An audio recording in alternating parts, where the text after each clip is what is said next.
بسم اللہ الرحمن الرحیم۔ السلام علیکم۔ ریاست بہار کے مدارس ملحقہ میں زیر تعلیم طلبہ و طالبات، میں ڈاکٹر محمد نور اسلام، معاون سیکریٹری و اکیڈمک انچارج بہار اسٹیٹ مدرسہ ایجوکیشن بورڈ، ساتھ ہی آن لائن کلاسز کے کوآرڈینیٹر آپ سے مخاطب ہوں، اور آپ کو ایک خوشخبری یہ دینا چاہتا ہوں کہ جیسا کہ آپ جانتے ہیں کہ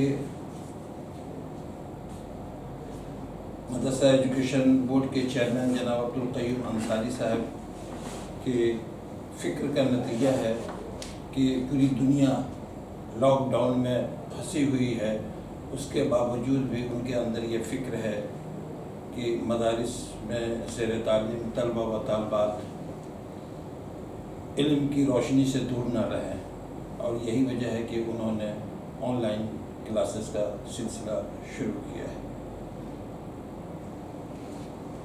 چیئرمین صاحب کی ہمیشہ سے یہ خواہش رہتی ہے کہ ریاست بہار کے ماہر ناز استاذوں کو آن لائن کلاسز میں دعوت دی جائے۔ اسی نہج پہ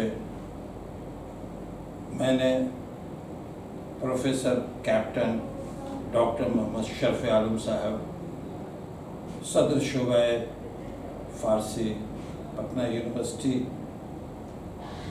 سابق شیخ الجامعہ مولانا مظہر الحق عربی فارسی یونیورسٹی سے رابطہ کیا آن لائن کلاسز کے سلسلے میں، اور انہوں نے اپنی رضامندی دے دی ہے۔ اور انتہائی مسرت کی بات ہے کہ آج ہمارے ریکارڈنگ روم میں، آن لائن کلاسز کے ریکارڈنگ روم میں وہ تشریف فرما ہے۔ آپ پدم شری بھی ہیں، آپ نے شعبہ فارسی میں قومی سطح پہ ایک نمایاں مقام حاصل کیا ہے۔ آپ کے اندر جو علم کی روشنی ہے اسے آپ نے غیر ملک یعنی کہ ایران میں جا کر بھی اس کا جوہر دکھایا ہے، اور ہم یہ امید کرتے ہیں کہ ہمارے مدارس میں زیر تعلیم طلبہ و طالبات بھی اس سے استفادہ کریں گے۔ اب میں جناب قابل احترام Padma Shri professor captain doctor محمد شرف عالم صاحب، سابق شیخ الجامعہ مولانا مظہر الحق عربی فارسی یونیورسٹی سے گزارش کروں گا کہ آپ یہاں تشریف لائیں اور مدارس میں زیر تعلیم طلبہ و طالبات کو اپنے درس سے مستفید فرمائیں۔ آئیے جناب شرف عالم صاحب۔ بسم اللہ الرحمن الرحیم۔ جیسا کہ اکیڈمک افسر ڈاکٹر نور اسلام صاحب نے بتایا میرے متعلق یہ کلاس لیں گے، چنانچہ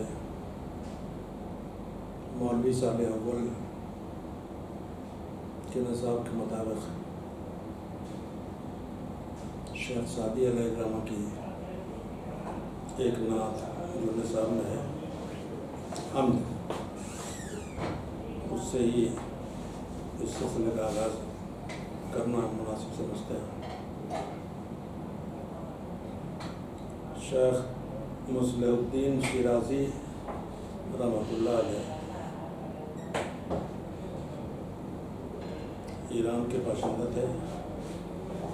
شیراز صوبہ فارس کا مرکزی مقام شیراز ہے، وہ ان کا وطن تھا، اور وہیں ان کی آرامگاہ بھی ہے، جو ایران سے تہران سے تقریباً 600-650 کلومیٹر دور ہے۔ ایران کے جنوبی حصے میں شیراز، وہیں ان کا مدفن ہے۔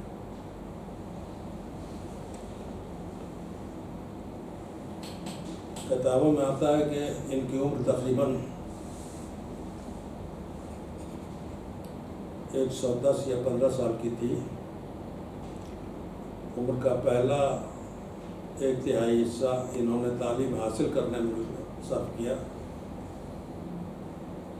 دوسرا 1/3 حصہ پورے دنیا کے مختلف ممالک میں سیر و تفریح میں انہوں نے گزارا.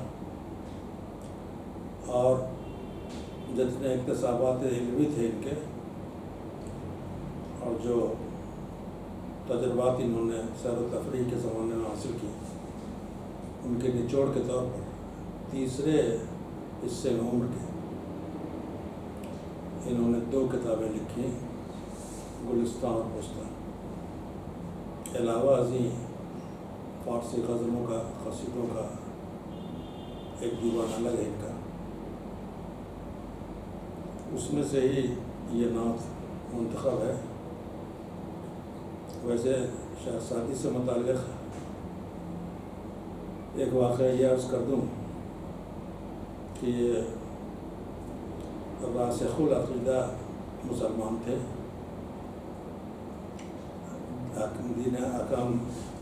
احکام دینی پر عمل پیرا تھے.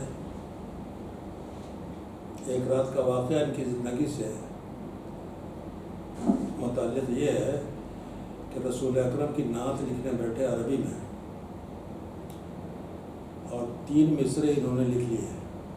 بلغ العلا بکمالہ، کشف الدجی بجمالہ، حسنت جمیع خصالہ.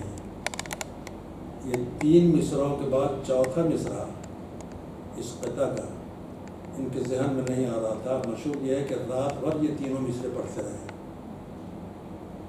اور صبح صادق کے وقت چوتھا مصرع مان ان کے ذہن میں آیا، صلو علیہ وآلہ. یہ درود شریف ہوگی مکمل. یہ وہ شخصیت ہیں، انہوں نے خدا کی تعریف میں جو حمد لکھی ہے، سپاس و حمد بی پایان خدا را کہ سناش در وجود آورد مارا، الہی الہ قادرہ پروردگارا، کریمہ منعمہ آمرزگارا. اس حمد میں ہم تو یوں خصوصی طور پر خدا کی تعریف کے لیے حمد و ثنا کا استعمال ہوتا ہے، لیکن کسی امیر، وزیر، بادشاہ کی تعریف کو بھی حمد یا قصیدہ کہتے ہیں. عام طور پر اسے قصیدہ کہا جاتا ہے، لیکن جو دوسرے الفاظ ہیں کہ تعریف کرنا تو وہ ہے حمد، تعریف جس کی جائے وہ ہے ممدوح، تعریف کرنے والا ہے حامد. اس طرح سے ہے. تو شہزادی نے یہاں خدا کی تعریف میں بہت سارے الفاظ کا انتخاب کیا ہے اور یہ بتایا کہ اللہ کا بے حد و بے شمار شکر جس نے اپنی کاریگری سے ہمیں وجود بخشا ہے. وہ قادر ہے، پالنہار ہے، بخشنے والا ہے، بخششیں کرنے والا ہے. وہ ہے خدا کی ذات ہے. اسی طرح سے چہ باشد بادشاہ پادشاہ اگر رحمت کنی مشتی گدارا، بہت سی تعریفیں اس میں آئی ہیں. ہم پڑھ دیتے ہیں پورا، آپ لوگ ذرا دیکھیے گا کہ جو الفاظ ہیں ان کا صحیح تلفظ کس طرح ادا ہوتا ہے، اس پر غور کرنے کی ضرورت ہے. چہ باشد بادشاہ پادشاہاں اگر رحمت کنی مشتی گدارا، خدا بندہ تو ایمان و شہادت عطا کر دی بے فضل خویش مارا. وزی نعمت حمیدن چشم داریم کہ دیگر باز نستانی عطارا. ز احسان خدا بندی عجب نیست اگر خط در کشی جرم و خطارا. خدا بندہ بدن تشریف و عزت کہ دادی انبیاء و اولیاء را. بدن مردان میدان عبادت کہ بشکستن شیطان و ہوارا. بحق کے پارسایان قصدر خویش نئے اندازی من ناپارسارا. مسلمانان ز صدق امین بگوید کہ آمین تقویت بخشت دوارا. خدایا هیچ درمانی و دفی ندانستیم شیطان و خزارا. جو از بے دولتی دور افتادیم به نزدیکان حضرت بخش مارا. خدایا اگر تو سعدی را برانی شفیع آورد شفیع عرض روان مصطفیٰ را محمد سید سادات عالم چراغ و چشم جملہ انبیاء را۔ تو سعدی نے خدا کی تعریف میں مختلف جملے اور مختلف خواہشوں کا اظہار کرتے ہوئے آخر میں انہوں نے لکھا کہ اے خدا، اگر تو سعدی کو اپنے دربار سے بھگا بھی دے تو میں شفاعت کے لیے رسول اکرم صلی اللہ علیہ وسلم کا دامن پکڑوں گا، جو بہترین شخصیت، عظیم ترین ذات، سادات عالم میں سے سید ہیں، چراغ و چشم جملہ انبیاء را، جو تمام انبیاء کے آنکھوں کی روشنی ہیں، یہ حیثیت ہے ان کی، ان کا دامن میں پکڑوں گا۔ سعدی نے حمد کے اشعار میں بیان کیا، خداوندہ تو ایمان و شہادت عطا کر دی بے فضل خویش مرا، کہ خدا تیری ذات ایسی ہے جس نے ہمیں ایمان عطا کی، ایمان کی دولت سے نوازی، اور یہ ایسا انعام ہے جو کہیں اور سے ہمیں حاصل نہیں ہو سکتا تھا، یہ ایسی روشنی ہے۔ اور خدا کا احسان عظیم ایسا ہے، اور اس سے کوئی تعجب کی بات نہیں ہے کہ اگر میرے تمام جرم کو، میرے تمام گناہوں کو وہ بخش دے، یہ خدا کی ذات کے لیے کوئی بڑی بات نہیں ہے۔ اور خدا کی وہ ذات جس نے تمام انبیاء کرام کو، اولیاء کرام کو عزت بخشی ہے، اور جو اپنے عبادات کے ذریعے، اپنے تقویٰ کے ذریعے شیطان ہوا و ہوس کو اپنے خود سے دور بھگاتے ہیں۔ بھاگ کے پارسائن کزدر خویش نے اندازی من ناپارسا را، اے خدا، پارسا لوگوں کے وسیلے سے مجھ ناپارسا کو، جو گناہ گار ہے، ناپارسا یعنی میں گناہ گار ہوں، اس کو اپنے در سے، اپنی چوکٹ سے مت بھگائیے۔ مسلمانان ز صدق آمین بگوئید کہ آمین تقویت بخشت دوارا۔ اب یہ عام مسلمانوں کو سے مخاطب ہو کے کہتے ہیں کہ سبھی میری ان باتوں پر آمین کہیں، اس لیے کہ آمین کہنا دعا کی طاقت کو بڑھا دیتا ہے۔ جو حزب دولتی دور افتادے بنزدیکان حضرت بخش مارا، یہ کہتے ہیں کہ میں اپنی مفلسی کی وجہ سے آپ کے در دولت یعنی حرمین شریفین سے دور ہوں، وہاں نہیں جا سکتا ہوں، نہیں جا پا رہا ہوں۔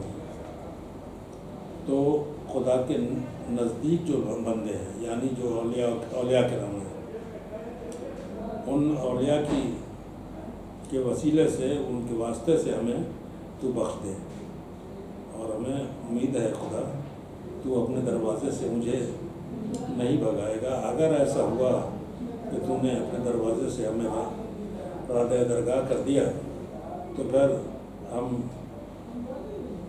سفارش کے لیے رسول اکرم صلی اللہ علیہ وسلم کا دامن تھامیں گے، اور ان کو ہم پیش کریں گے کہ میرے لیے وہ شفاعت کے لیے سفارش کریں۔ وہ ایسی ذات محمد صلی اللہ علیہ وسلم کی، جو آخر نبی ہے، اور صرف ختم الرسول نہیں بلکہ سب سے پہلے ان کا نور ہی پیدا کیا گیا۔ ایک حدیث شریف ہے جس کا مختصر یہ ہے کہ کہ خدا نے سب سے پہلے لوح کو پیدا کیا۔ دوسری جگہ ہے کہ خدا نے سب سے پہلے قلم کو پیدا کیا۔ تیسری جگہ ہے کہ خدا نے سب سے پہلے نور پیدا کیا۔ تینوں تین چیزیں ہیں، لیکن ظاہر ہے کہ نور، لوح یا قلم، تختی اور قلم، قسمت لکھنے کے لیے پوری دنیا کی، یہ تینوں چیزیں خدا نے پیدا کی۔ علماء کرام یہ کہتے ہیں کہ ان تینوں میں سب سے پہلے نور پیدا کیا خدا نے، اور وہ نور نور مصطفی تھا، رسول اکرم کا نور۔ تو اس طرح سے رسول اکرم جو ہمارے نبی ہیں، آخر الزماں اور آخری نبی کے باوجود سب سے اول بھی یہی ہے اور سب سے آخر بھی